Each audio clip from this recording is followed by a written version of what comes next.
السلام عليكم ورحمة الله وبركاته.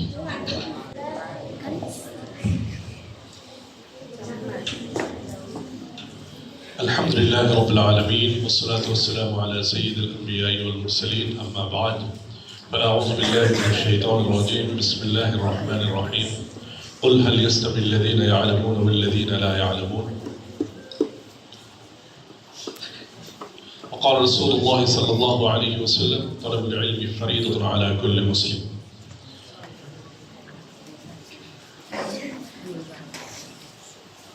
জামিয়া আবু বকর রাদিয়াল্লাহু আনহু কর্তৃক আয়োজিত আজকের এই সেমিনার এবং বার্ষিক পুরস্কার বিতরণের অনুষ্ঠানের উপস্থিত সদরে ইজলাস, আমন্ত্রিত উলামায়ে কেরাম, অভিভাবকবৃন্দ এবং আমার সুপ্রিয় শিক্ষার্থীবৃন্দ, সবাইকে আন্তরিক শুভেচ্ছা ও অভিনন্দন জানাচ্ছি। আজকের এই মহতী অনুষ্ঠানে, সুন্দর অনুষ্ঠানে আমরা যারা একত্রিত হয়েছি, আমাদের শিক্ষার্থীরা যারা বসেছেন, তাদের চোখে এক নতুন দিনের স্বপ্ন, এক নতুন সফলতার স্বপ্ন। যে অভিভাবকরা একত্রিত হয়েছে, তারা তাদের সন্তানদেরকে নিয়ে এক স্বপ্নময় সফরের স্বপ্ন নিয়ে এখানে আমরা একত্রিত হয়েছি। কিন্তু আমরা এমন একটা সময়ে বসবাস করছি, এমন একটা যুগে বসবাস করছি, এমন একটা দহনকালে আমাদের জীবন চলছে, যেখানে শুধু স্বপ্ন দেখাটাই শেষ নয়, এবং এই স্বপ্ন দেখে স্বপ্নের সাধনা করাই শেষ নয়। এই স্বপ্নের সাধনার পাশাপাশি আমাদের সমাজ, পরিবেশ, রাষ্ট্র, এমনকি আন্তর্জাতিক পৃথিবীর সাথে একটা মনস্তাত্ত্বিক লড়াই করে করে আমাদের এই জায়গায় টিকে থাকতে হয়। আধুনিক পৃথিবী, আধুনিক ভোগবাদী সভ্যতা, আধুনিক লোভবাদী অবচৈতন্য আমাদেরকে সব সময় আমাদের যে লক্ষ্য, আমাদের যে স্বপ্ন, আমাদের যে চিন্তা, আমাদের যে চেতনা, এখান থেকে আমাদেরকে দূরে সরিয়ে নিয়ে একটা জাগতিক, একটা রিয়েলিজম, বাস্তববাদী পৃথিবীর দিকে আমাদেরকে সবসময় ডাকতে চায়। এটাকে আমরা বলি নগদ পৃথিবীর দিকে আমাদেরকে ডাকতে চায়। আধ্যাত্মিকতা এবং রুহানিয়ত থেকে আমাদেরকে বের করে নিয়ে এমন এক পৃথিবীতে আমাদেরকে উপস্থাপন করতে চায়, যেই পৃথিবীর মধ্যে শুধু ভোগ, লোভ আর সুখ, এই তিনের বাইরে কোনো চেতনা, কোনো চিন্তা নেই। ঠিক এমন সময়ে আমাদের যেই সকল অভিভাবক, যেই সমস্ত পিতা, ভাই, দাদা তার সন্তানকে, তাদের পরবর্তী প্রজন্মকে এরকম একটা লাভহীন, লোভহীন একটা ভবিষ্যৎ প্রায় স্বপ্নহীন জায়গায় তাদের সন্তান, তাদের সম্পদ, তাদের সময়কে ইনভেস্ট করছে, তাদের প্রতি আমার সশ্রদ্ধ কৃতজ্ঞতা। রব্বে কাবার দরবারে সেই সকল অভিভাবকের প্রতি অনুরোধ, সেই সকল অভিভাবকদের জন্য রব্বে কাবার প্রতি মোনাজাত, আল্লাহ যেন সেই সকল অভিভাবকদের সকল প্রয়োজন, সকল দুঃখ, কষ্ট, যাতনা, বেদনা দূর করে দিয়ে দুনিয়া এবং পরকাল তাদের জন্য কল্যাণকর করে দেন। আমিন। আজকে যারা এই কওমি মাদ্রাসায় পড়তে এসেছি, আমি যারা এখন পর্যন্ত দুনিয়াটাকে কিছুটা বুঝতে চেষ্টা করছি, তাদের কাছে আমার এই কথাটা, এই নিবেদন থাকলো যে আমরা এখানে যারা পড়তে এসেছি, আমার পিতা, আমার মাতা, আমার সমাজ, আমার পরিবার, আমি নিজে, আমরা সবাই জানি এখানে কেন পড়তে এসেছি। এখানে পড়াশোনার একমাত্র লক্ষ্য কি, উদ্দেশ্য কি, এটা আমরা সবাই জেনে এসেছি। এরপরও যদি কারো মনের মধ্যে এই চেতনা, এই ভাবনা থাকে যে না, আমি তো ইচ্ছা করে এখানে আসিনি, আমার পরিবারের মুখের দিকে, বাবার দিকে, মায়ের দিকে তাকিয়ে এসেছি, আমি সেই শিক্ষার্থী, সেই তালেবুল ইলম, সেই বাবাকে অনুরোধ করবো আপনি সন্তানকে নিয়ে বসুন, কথা বলুন, তারপর সিদ্ধান্ত নিন। এই জোর করে যে সন্তানটাকে আমাদের এখানে দিয়ে দিয়েছেন, যে সন্তানটাকে তার অনিচ্ছায় আপনি এখানে দিয়েছেন, আপনার পরিবার, আপনার সমাজের অনিচ্ছায়, সেই সন্তানটা আগামী 10 বছর পর আমাদের এই প্রতিষ্ঠানগুলোর শত্রুতে পরিণত হবে। ইতিহাস তাই বলছে আমাদেরকে।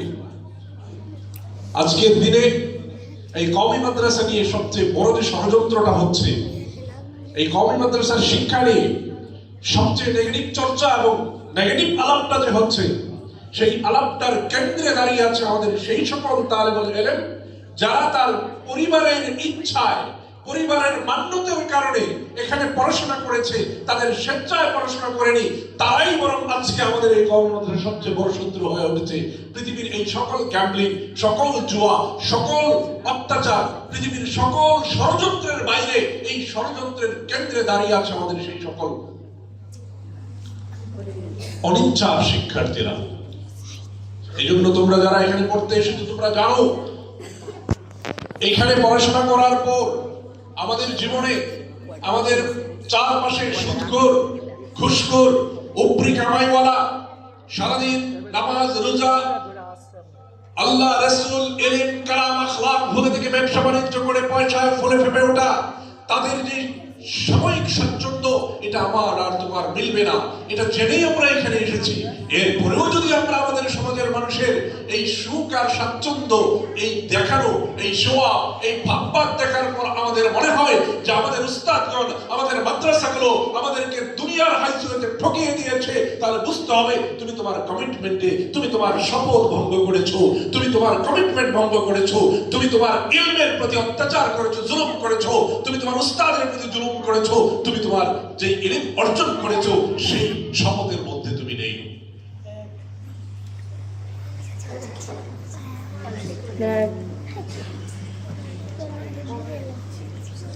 আমরা আমাদের অসংখ্য, আমি আমার অন্তত পক্ষে যারা নাহবিবীরের পরে এখানে আছে তাদের উদ্দেশ্যে বলছি, অসংখ্য ছাত্রর সাথে যারা কওমি মাদ্রাসার সনদ কেন বিদেশে কাজে লাগে না, কওমি মাদ্রাসার সনদ কেন দেশের সরকারি চাকরিতে কাজে লাগে না, যারা মনে করে কওমি মাদ্রাসার শিক্ষকরা কেন তাদের কর্ম, তাদের ভবিষ্যৎ কি হবে এই নিয়ে ভাবে না, সেই সকল শিক্ষার্থীদের সাথে গভীরভাবে কথা বলে আমি দেখেছি যে তারা এখানে যে ইলম অর্জন করতে এসেছিল, যে আখলাক অর্জন করতে এসেছিল, যে সাধনা অর্জন করতে এসেছিল, যে তারবিয়া এবং তাজকিয়া অর্জন করার জন্য এখানে এসেছিল, সেই জায়গায় তারা শূন্য হয়ে এখান থেকে বের হয়েছে।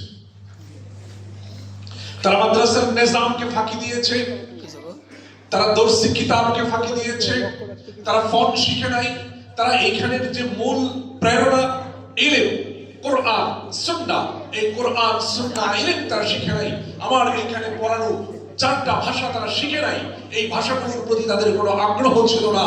তারা শুধুমাত্র এইখানে সময় ক্ষেপণ করেছে আর স্বপ্ন দেখেছে কখন মাদ্রাসার গণ্ডি থেকে বের হবে এবং কখন সে মুক্ত পাখির মতো ডানা মেলে উড়বে, কখন সে এইখানের নিজাম, এইখানের সিস্টেম, এগুলোর থেকে বের হয়ে সে নিজের মতো স্বাধীন হবে। এই সব চিন্তা করে করে তার পড়াশোনা আসলে হয়ে ওঠে নাই, তার ইস্তেদাদ হয়ে ওঠে নাই, তার ইলমের গভীরতা অর্জন হয়ে ওঠে নাই।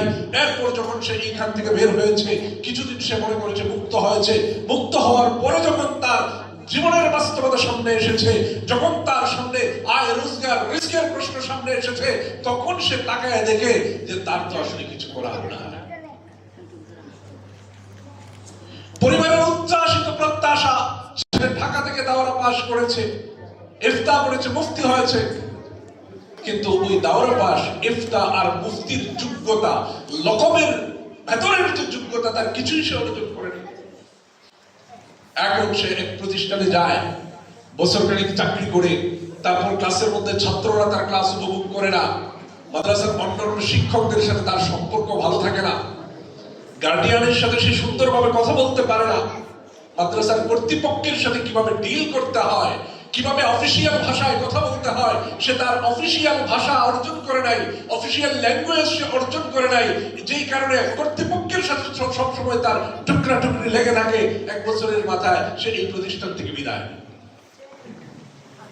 পরের বছর আরেক জায়গায় যায়, অনেক প্রত্যাশা নিয়ে তাকে নেওয়া হয়, ভালো পড়াশোনা করেছে, ভালো মাদ্রাসায় পড়েছে, বড় বড় ওস্তাদের কাছে পড়েছে, ওখানে যাওয়ার পর আবারও তার সেই পূর্বের অভিজ্ঞতা চলে আসে। মাদ্রাসার মুক্ত জীবন পেয়ে, অ্যান্ড্রয়েড মোবাইল ফোন হাতে পেয়ে, তারপর কিতাব মুতালা না দেখে মোবাইল মুতালা করে। ওই মোবাইল মোতালা করে যখন ক্লাসে যায় তখন শিক্ষার্থীদেরকে যেইভাবে কিতাব বোঝানো হয় সেইটা সেই শিক্ষক পারে না। এরপর তার মধ্যে ফ্রাস্ট্রেশন, ডিপ্রেশন, হতাশা এসে ভর করে, আর এই হতাশার থেকে তারপর সে ধীরে ধীরে কওমি মাদ্রাসার শত্রু হয়ে ওঠে, বিরোধী হয়ে ওঠে, এই শিক্ষার বিরোধী হয়ে ওঠে। তারপর সে অন্য জায়গায় কম্পিউটার শিখে, গ্রাফিক্স ডিজাইন শিখে, টেইলারি শিখে, অমুক শিখে, তমুক শিখে, নানান কিছু শেখার পর সে দেখে মাদ্রাসায় পড়ানোর কালীন সময়ে সে যে সামাজিক মর্যাদাটা পেত মাদ্রাসার শিক্ষক হিসেবে, তালেবুল ইলম হিসেবে, যে সে সামাজিক মর্যাদাটা পেত সেই সামাজিক মর্যাদাটা সমাজেও পায় না, তার ইলমি অঙ্গনেও সে পায় না। তখনই সে ধীরে ধীরে বিরোধী হয়ে ওঠে। এই জন্য আমার সামনে যে শিক্ষার্থী ভাইয়েরা তোমরা আছো, তোমাদের কাছে আমার বিনীত অনুরোধ থাকবে, আমন্ত্রণ থাকবে, কিতাবকে সময় দাও, আমলে সময় দাও, আখলাককে উন্নত করো, ভাষাকে ভালোভাবে শেখো। আমাদের চোখের সামনে অসংখ্য উদাহরণ আছে যে যারা শুধুমাত্র কওমি মাদ্রাসায় পড়াকালীন সময়ে তারা একটু পাগলামি করে উর্দু আরবি ভাষাটা ভালোভাবে শিখেছিল, তারা সমাজে যে জীবন যাপন করে সেটা আমাদের কাছে ঈর্ষান্বিত জীবন হয়ে উঠেছে। তারা যে উপার্জন করে ওইটা ওই উপরিওয়ালারা সেই উপার্জন করতে পারে না। রিজিকের ফয়সালা কোথায় হয়? তোমরা বলো, রিজিকের ফয়সালা কোথায় হয়? আসমানে হয়। আমার অভিভাবকদেরকে অনুরোধ করবো, রিজিকের ফয়সালা কোথায়? আসমানে। শাকুন ফির রিজকে শাকুন ফিত তাওহীদ। কেউ যদি রিজিক নিয়ে সন্দেহ করে সে যেন আল্লাহর একত্ববাদী সন্দেহ করে ফেলবে। আর কওমি মাদ্রাসার সেহরে 16-17 বছর থাকার পরেও যদি একজন শিক্ষার্থী রিজিকের প্রশ্নে ফ্রাস্ট্রেটেড হয়ে যায়, রিজিকের প্রশ্নে ফ্রাস্ট্রেটেড হয়ে যায়, রিজিকের প্রশ্নে হতাশ হয়ে যায়, তাহলে বুঝতে হবে সে এখানে ইলম অর্জন করেনি। তাই আধুনিক এই বস্তু সভ্যতা, আধুনিক এই ভৌগোলিক সভ্যতার দিকে না তাকিয়ে আমাদের রুহানিয়তকে আমরা উন্নত করি, আমাদের আমলকে উন্নত করি, আমাদের আখলাককে উন্নত করি, আমাদের চরিত্রের মাধুর্যকে উন্নত করি, আমাদের ইলমি ইস্তেদাদ, ইলমি যোগ্যতাকে আমরা বাড়াই। আমাদের জন্য আল্লাহ রাব্বুল আলামিন রাস্তা খুলে দেবেন। অযোগ্যদেরকে কখনোই আল্লাহ রাব্বুল আলামিন সুন্দর জীবন দেয় না। যে পরিশ্রম করে না তাকে আল্লাহ রাব্বুল আলামিন সুন্দর জীবন দেয় না। মান জাদ্দা ফাওয়াজাদা, যার চেষ্টা থাকে, যার সাধনা থাকে, সে পেয়ে যায়। এই জন্য কওমি মাদ্রাসায় আমরা যারা পড়ছি আমাদের এইটুকু মাথায় নিয়ে পড়তে হবে যে আমরা আমাদের রিস্কের ফয়সালা কার উপর ছেড়ে দেব, আর আমাদের ফয়সালা যথার্থ ইলম অর্জন করা, উস্তাদের সাথে হুসনে সুলুক, উস্তাদের সাথে সুন্দর কমিউনিকেশন, সমাজের সাথে সুন্দর কমিউনিকেশন, উত্তম ভাবে কথা বলার এটিকেট, মেয়েরা ভদ্রতা, এগুলো আমরা শিখবো। ভদ্র মানুষকে কখনো আল্লাহ রিজিকের কষ্ট দেয় না। আখলাক ওয়ালাদেরকে কখনো আল্লাহ রিজিকের কষ্ট দেয় না। দুনিয়াতে রিজিক উপার্জন করা, টাকা কামানো, এইটা কোনো মুমিনের লক্ষ্যই হতে পারে না, এটা মুমিনের কোনো মোটই হতে পারে না, কোনো মুমিনের টার্গেট হতে পারে না। টাকা উপার্জন করার সুখে থাকা দুনিয়ার মধ্যে, এটা মুমিনের কোনো টার্গেটই হতে পারে। আর মুমিন যারা ইলম অর্জন করে তাদের তো কখনোই এটা টার্গেট হতে পারে না। মুমিন, যেই মুমিন ইলম অর্জন করেছে, নূরে হেরা ইলমে ওহী অর্জন করেছে, সেই মুমিনের লক্ষ্য কোনদিন অর্থ উপার্জন করা আর দুনিয়াতে সুখে থাকা, দুনিয়ার কষ্ট থেকে মুক্ত থাকা, এই লক্ষ্য কোনদিন হতে পারে না। আল্লামা ইকবাল বলেন, नहीं तेरा नशीमन कसर सुल्तानी के गुंबद पर तू शाही है बसेरा कर पहाड़ों के चट्टानों पर। ইকবাল বলতেছেন, ও যুবক, ও মুসলিম যুবক, পৃথিবীতে তোমার জন্মই হয় নাই তুমি ওই মিনারওয়ালা, গম্বুজওয়ালা নিরাপদ ভবনে ঘুমানোর জন্য। তোমার জন্মই হয়েছে পাহাড় থেকে পাহাড়, উপত্যকা থেকে উপত্যকা পর্যন্ত দৌড়াবে, ঘোড়সওয়ারি হবে, শাহসওয়ার হবে, আর মানুষের জন্য ইনসাফ কায়েম করবে। তুমি পৃথিবীতে এসেছো ইনসাফ কায়েম করার জন্য, আল্লাহর জমিনে আল্লাহর দ্বীন কায়েম করার জন্য। তোমার পৃথিবীতে আগমন হয়েছে মানুষের জন্য, একটা নিরাপদ পৃথিবী নির্বাচন করার জন্য, একটা নিরাপদ পৃথিবী কায়েম করার জন্য। আর তুমি কই তোমার রিজিকের জন্য পাগল হয়ে গিয়েছো। যে রিজিকের জন্য আল্লাহ বলছেন ওয়াল্লাযী জাআলা লাকুমুল আরদা যালুলান ফামশু ফিল আরদি মানাকিবিহা ওয়া কুলু মির রিজকি ওয়া ইলাইহিন নুশুর। আল্লাহ বলছেন দুনিয়ার মধ্যে তোমরা একটু হাঁটাচলা করো, আমি তোমাদের রিজিকের ফয়সালা করে দেব। সেই রিজিক নিয়ে আমরা পাগল হয়ে গেছি। আর যেখানে আল্লাহ বলছেন ফাফিরু ইলাল্লাহ, আল্লাহকে পাওয়ার জন্য বেজান হয়ে দৌড়াও, পাগলের মতো দৌড়াও, সেইখানে রিজিকের জন্য পাগলের মতো দৌড়াচ্ছি আর আল্লাহকে পাওয়ার নিয়ে আমাদের কোনো চিন্তা নেই। এই জন্য আজকের এখানে আমি অভিভাবকদের উদ্দেশ্যে অনুরোধ করব, যেই সন্তানকে মাদ্রাসায় দিয়েছে সেই সন্তানকে আল্লাহর জন্য ওয়াকফ করে দেন। নিয়ত করে, সহিহ নিয়ত করে যে এটাকে আল্লাহর জন্য ওয়াকফ করে দিয়েছে।